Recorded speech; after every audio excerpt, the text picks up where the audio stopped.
15 তারিখের পরে কোথায় থাকেন আমি দেখব। আর একটু ছটছট করে নিন। আপনারা আমাকে চেনেন, আপনারা ভালো করে চেনেন, আপনারা ভালো করে চেনেন, ভালো করে চেনেন। এখানে এদের বাড়ও আমি জানি। আমি এখান থেকে বিডিওকে এবং ওসিকে বলে গেলাম, অনলবেড়িয়াতে 1 সপ্তাহের মধ্যে যদি এবং ধান কাটার কাজ যাদের আটকে রাখা হয়েছে বিজেপি বলে না করা হয়, আপনি আমার কাছ থেকে ডেট নেবেন, আমি ধান কাটার দিন থাকবো। এই জন্য এসআইআর এর বিরোধিতা করছে তৃণমূল, এই জন্য এসআইআর এর বিরোধিতা করছে তৃণমূল। এই 44টা ভোটার উনি নিজে একটা দিতেন, 43টা অন্য লোক তৃণমূলের লোক গিয়ে দিয়ে আসতেন। বিকালবেলা ক্যামেরা বন্ধ করে 4টে থেকে 6টা তৃণমূল, যেখানে বিরোধীরা দুর্বল এজেন্ট দিতে পারে না, সেখানে বুথ দখল করে। আপনি পঞ্চায়েতে অর্জুননগরে মানব পড়ুয়ার লিড কত জানেন? 16,000 ভোট আছে, 12,000 লিড দিয়েছে। এইটা হচ্ছে মডেল। গণতন্ত্রে এটা হতে পারে না। গণতন্ত্রে কখনো একটা দল 100টা ভোটের মধ্যে 95, 96, 98টা ভোট পেতে পারে না। ভারতবর্ষের বহুদলীয় গণতন্ত্রে এটা কোথাও নেই। सीमांती इलाका में 100% की वोट पड़ा है, कोई जिला में 100% की वोट, इसलिए एसआईआर का जरूरत है। एसआईआर होगा और ममता बनर्जी हारने वाली है, चिंता का कोई बात नहीं है। সৌগত রায় বলছেন যে যারা বিজেপির নেতারা মানে প্রধানমন্ত্রী অমিত শাহ তারা যাওয়া আসা শুরু করছেন ডেলি প্যাসেঞ্জারি, বহিরাগতকে ওনারাই এনেছিলেন, ওনারাই পুষেছেন, এখন তাহলে আবার কেন এসআইআর করে বহিরাগতর কথা বলছেন? উনি ভালো করে ডাক্তার দেখান, ভীষণ অসুস্থ, উনি অনেকদিন অসুস্থ হয়ে আছেন এবং উনি মদন মিত্রকে আগে সামলান, তারপরে বিজেপি। উদয়ন গুহ বলছেন যে ভোট না পেলে একটিও পাথর ফেলবো না, বেফাস মন্তব্য উদয়ন গুহ। উত্তর আপনাদের টিভিতে আসার জন্য করে। উদয়ন গুহ কবে জিতেছিল ভাই? 2006-এ আমি এমএলএ হয়েছিলাম। তৃণমূল মাত্র 29টা সিট জিতেছিল, তার মধ্যে অশোক মন্ডল ছিল, দিনহাটাতে হেরেছিল। 2006-এ যেদিন বামফ্রন্ট 235 সিট পাচ্ছে, সেদিন দিনহাটাতে কমল গুহর বেটা অশোক মন্ডলের কাছে হারছে। 2021-এও নিশীথ প্রামাণিকের কাছে হেরেছেন, জিতেছেন তো বাই ইলেকশনে ছাপ্পা মেরে। আর 6 মাস পরে উদয়ন গুহকে প্রাক্তন হতে হবে, প্যাট ছাপিয়ে রাখুন। হুমায়ুন কবির বলছেন যে ভোটের কোথায় কিভাবে রিগিং হয় তিনি জানেন, সেটা সম্বন্ধে তিনি বলছেন। হুমায়ুন কবির উনি আগে স্পষ্ট করুন, ভিতরে থেকে দর বাড়াবেন না সত্যিকারের বিরোধিতা করবেন। আগে তৃণমূলটা ছেড়ে বেরিয়ে আসুন, উনার সব কথার উত্তর দেওয়া যাবে এবং উনি কি করতে চাইছেন সেটাও বোঝা যাবে। তো উনি বারে বারে ভিতরে থেকে সব বলেন, ফাইনালি তিনি কম্প্রোমাইজ করেন। दादा 6 तारीख को हुमायूं कबीर बाबरी मस्जिद का शिलान्यास करेंगे, ऐसा घोषणा किया है। कितना बार बोलूंगा, कल तो मैं बता दिया। ये कम्युनल भड़काने के लिए ये सब कर रहा है। चुनाव आ रहा है, मुस्लिम वोट, बेरोजगारी और विकास नहीं हुआ, गरीब मुसलमान टीएमसी से छूट रहा है, इसलिए फिर जैसे 2021 में सीएए को एनआरसी बता के सब मुसलमान को एक किया था, इस बार इस बाबरी मस्जिद बनाने का बाद बोल के ये भड़काने का काम करने का कोशिश कर रहा है। রাজা রামমোহন রায়ের বিরুদ্ধে সংস্কার আন্দোলন চলবে বলছে মিতালি বাগ। রাজা রামমোহন রায়ের বিরুদ্ধে উনি কি সংস্কার আন্দোলন করবে? মিতালি বাগ বলছেন রাজা রামমোহন রায়ের বিরুদ্ধে সংস্কার আন্দোলন করবে, সোশ্যাল মিডিয়া বন্ধ বিজয়ী পোস্ট করে। বিষয়টা হচ্ছে, আমি খুব অনেস্টলি বলবো, এটা ওনার স্লিপ অফ টাং হয়েছে। আমি সবসময় এভাবে বলি না, কিন্তু এদের স্লিপ অফ টাং হওয়াটা স্বাভাবিক, কারণ তৃণমূলের কোনো লোকেরই মাথার ঠিক নেই। এসআইআর, ভুয়া ভোট, মৃত ভোট, আর এত ছবি আপনারা দেখাচ্ছেন, বাংলাদেশি মুসলমানরা পালাচ্ছে, হাকিমপুর দিয়ে পালাচ্ছে, বসিরহাট দিয়ে পালাচ্ছে, পেট্রোপোল দিয়ে পালাচ্ছে। এই যে এত ছবি দেখাচ্ছেন সব চ্যানেল, মানে প্রো মমতা, অ্যান্টি মমতা সব চ্যানেলই দেখাচ্ছে যে পালাচ্ছে। এইগুলো দেখার পরে বলছে এই লোকগুলো যদি চলে যায় তাহলে প্রাক্তন হব। মিতালি বাগকে তো জিতিয়েছে ডিএম আর এসপি হরিপালের কাউন্টিং হল থেকে মাত্র 6000 ভোটে।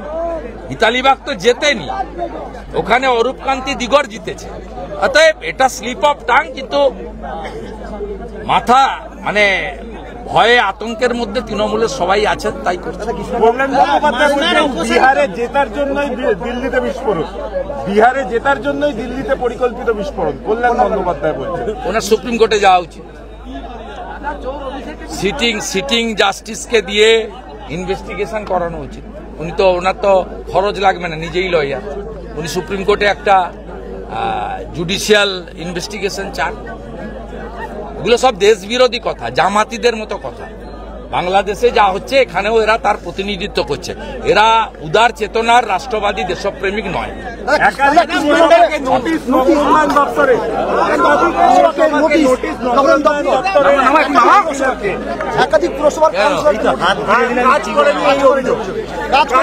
টাকা দেয়নি তাই কাজ করেন।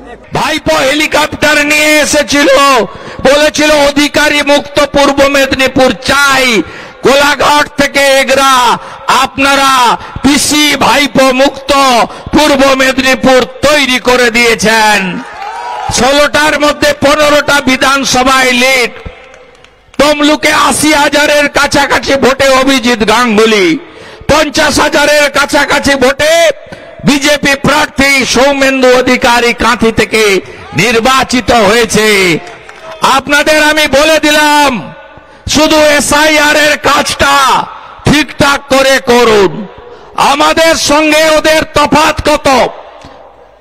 Diamond Harbour model, Keshpur line, Sellotape লাগানো ছিল ডায়মন্ড হারবারে, সব ইভিএম মেশিনে।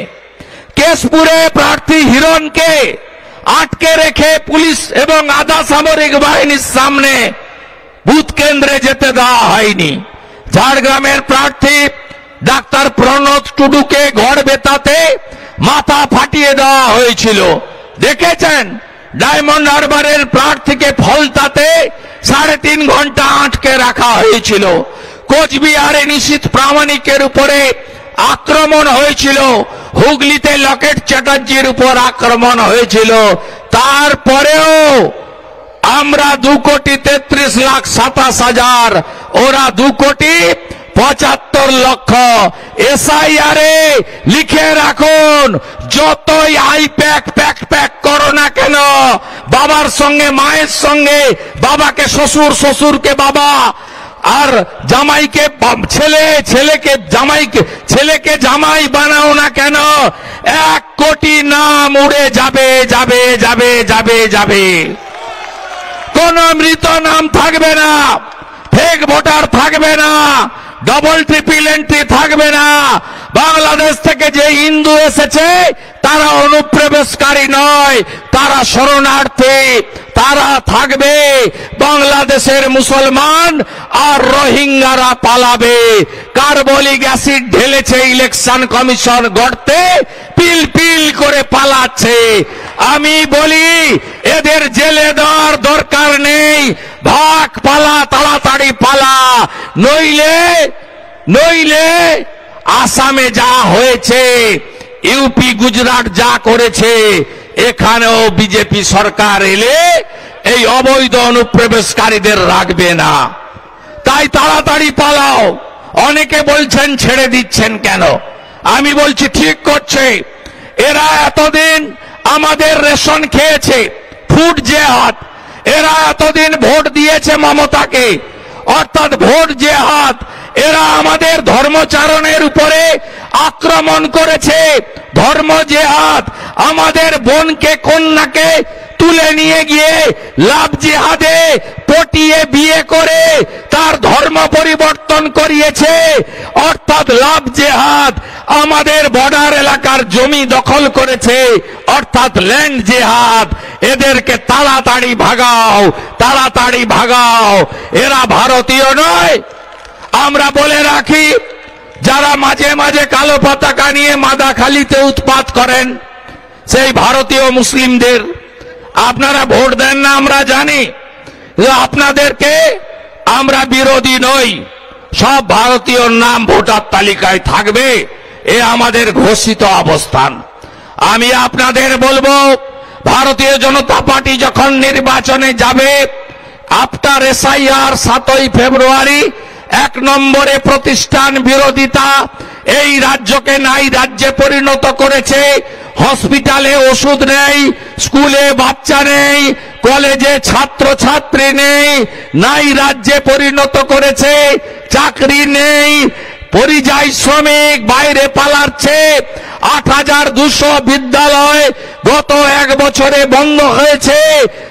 6888 শিল্প তাড়িয়েছে মমতা ব্যানার্জি। এই রাজ্যের সবাই জেনে গেছে মমতা ব্যানার্জি থাকলে চাকরি হবে না, চাকরি হবে না, চাকরি হবে না। তাই প্রতিষ্ঠান বিরোধিতার ধাওয়াকে আমরা তো উপকূলের লোক, সমুদ্রের পাশে থাকি, আমফান দেখেছি, ফণী দেখেছি, আইলা দেখেছি, ঘূর্ণিঝড়ে পরিণত করুন। দ্বিতীয় হচ্ছে বৃহত্তর সনাতনী ঐক্য গড়ে তুলুন। রাষ্ট্রবাদীদের সঙ্গে নিয়ে জাতপাতের নামে, ভাষার নামে বিভক্ত না হয়ে সবাই ঐক্যবদ্ধ হন। বাঁচার লড়াই। মমতা ব্যানার্জি বলেন ধর্ম যার যার, উৎসব সবার।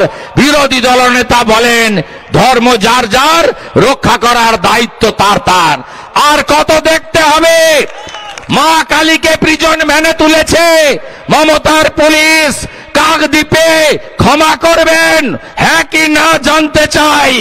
মহেশতলাতে তুলসী মঞ্চ বিধর্মীরা পুলিশের সামনে তুলে ফেলে দিয়েছে, ক্ষমা করবেন হ্যাঁ কি না জানতে চাই।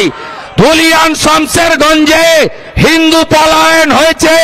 হরগোবিন্দ দাস চন্দন দাসকে পশু কাটার তরবারি দিয়ে খুন করেছে। আমি জানতে চাই ক্ষমা করবেন না করবেন না? করবেন না তো? তাহলে বদল আনতে হবে, ঐক্যবদ্ধ হতে হবে, এক হতে হবে। 100টা সনাতনী ভোট দিলে 99টা ভোট পদ্ম ফুলে ফেলতে হবে, যাতে কাকদ্বীপের ওই এসপি কোটেশ্বর রাওকে জেলে পুরতে পারি। আমার মা কালীকে পুলিশের ভ্যানে তোলার জন্য এই শপথ নিয়ে বাড়ি যেতে হবে আপনাদের। তৃতীয় হচ্ছে নারী সুরক্ষা। মারা বোনেরা বলুন, আরজি করের আপনারা বিচার চান হ্যাঁ কি না? যদি আরজি করের বিচার চান, বিজেপিকে আনুন। ভালো পুলিশ অফিসার এখনো আছে, আমরা বিচার দেব। দুর্গাপুর হাইকোর্টে তার বিচার চান। উড়িষ্যা ছাত্রী গ্যাং রেপ করলো, কোন বোন কন্যা মমতার আমলে সুরক্ষিত নয়। নারীর সম্মান, কন্যার সুরক্ষা যদি চান, বদল আনুন। চতুর্থ, সংকল্প পত্র। বিজেপি সঠিক সময়ে বলে দিবে সরকার এলে কি কি করবে। যেখানে যেখানে সরকার হয়েছে, ছত্তিশগড়ে আমরা বলেছিলাম 3100 টাকা ধান কিনবো, কিনেছি। উড়িষ্যায় বলেছিলাম বছরে মায়েদের হাতে 50,000 টাকা একবারে দেব, আমরা সুভদ্রা যোজনায় দিয়েছি। রাজস্থানে বলেছিলাম 25 লক্ষ টাকা পর্যন্ত চিকিৎসা ফ্রি, ভজনলাল শর্মা করে দেখিয়েছে। 500 টাকার গ্যাস দিবে বলেছিল, দিয়েছে। সরকারি বাসে মহিলাদের ফ্রি বলেছিল, দিয়েছে। মহারাষ্ট্রে 2000 টাকা মহিলার অ্যাকাউন্টে দেবেন্দ্র ফডনবিস সরকার দিবে বলেছিল, দিয়েছে। গ্র্যাজুয়েট বেকার যতক্ষণ না চাকরি পাচ্ছেন 6000 টাকা বেকার ভাতা মহারাষ্ট্রে বিজেপি দিবে বলেছিল, দিচ্ছে। মাধ্যমিক পাস বেকার যতক্ষণ না চাকরি পাচ্ছেন, কাজ পাচ্ছেন, 4000 টাকা বেকার ভাতা মহারাষ্ট্রের বিজেপি দিবে বলেছিল, দিয়েছে। হরিয়ানাতে 3,55,000 সরকারি ভ্যাকেন্সি 6 মাসে পূরণ করবে বিজেপি বলেছিল, বিজেপি পূরণ করেছে। 2100 টাকা মায়ের অ্যাকাউন্টে 1 তারিখে ঢোকাবে বলেছিল, ঢুকিয়েছে। দিল্লিতে 2,500 টাকা মায়ের অ্যাকাউন্টে ঢুকাবে বলেছিল, বিজেপি ঢুকিয়েছে। উত্তরপ্রদেশে বার্ধক্য বিধবা ভাতা, SC ST ভাতা 3,000 টাকা যোগীজি দিচ্ছেন। মিড ডে মিলে আপেল দিচ্ছেন, গ্লাসে দুধ দিচ্ছেন, ফলের রস দিচ্ছেন, পনিরের তরকারি দিচ্ছেন। আজকে পশ্চিম বাংলা এই পরিবর্তন যদি আনতে চান বিজেপিকে আনুন। নীতিশ কুমার জি বিজেপি সরকার মায়ের অ্যাকাউন্টে এককালীন 10,000 টাকা 200 ইউনিট ইলেকট্রিক ফ্রি দিবে বলেছিল, দিচ্ছে। প্রধানমন্ত্রী আবাস যোজনার সাথে আরো টাকা লাগিয়ে 3 লাখের বাড়ি, সৌর বিদ্যুৎ, নলে জল বিজেপি পারে দিতে। হাতে কাজ, পেটে ভাত, মাথায় ছাদ, বিজেপির সংকল্প। আনুন বিজেপিকে। প্রতি বছর এসএসসি, জেলাতেই প্রাইমারি, মেধা অনুযায়ী চাকরি, ওই মারে চাকরি, মেধা অনুযায়ী চাকরি আমরাই দেব। 11তে এসে টাটাকে তাড়িয়েছে শিল্প তাড়ানোর মুখ্যমন্ত্রী, 16তে এসে চাকরি চুরি করেছে, 26-এ যদি আসে আপনার বাড়িও ধুলিয়ান শামসেরগঞ্জ হবে, চিন্তা করবেন না। আর বলে গেলাম পাতি নেতাগুলো, অপরেশ সাঁতরা, মালেক শেখ, এদেরকে বলে গেলাম আর একটু 2 মাস ছটছড় করে নিন। ফেব্রুয়ারির 15 তারিখের পরে কোথায় থাকেন আমি দেখব। আমি বলে গেলাম এই কর্মচারী মানব পড়ুয়া অপরেশ সাঁতরা, বলে গেলাম আপনারা আমাকে চেনেন, আপনারা ভালো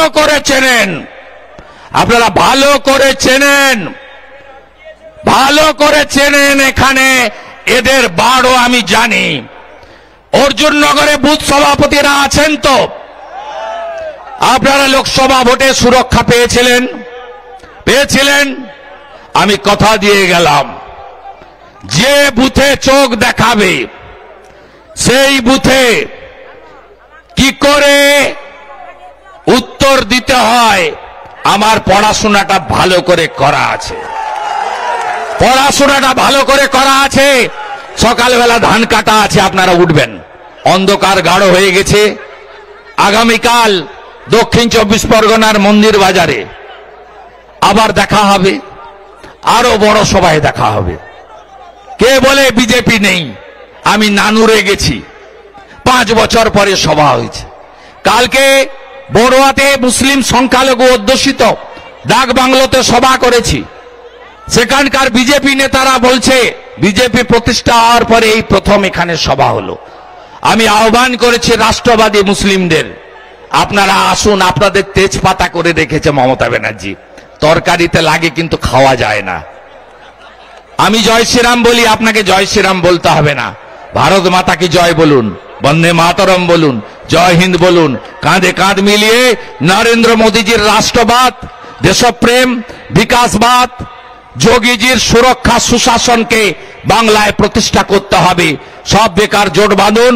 আমি এখান থেকে বিডিওকে এবং ওসিকে বলে গেলাম, অনলবেড়িয়াতে 1 সপ্তাহের মধ্যে যদি এবং ধান কাটার কাজ যাদের আটকে রাখা হয়েছে বিজেপি বলে না করা হয়, আপনি আমার কাছ থেকে ডেট নেবেন, আমি ধান কাটার দিন থাকবো।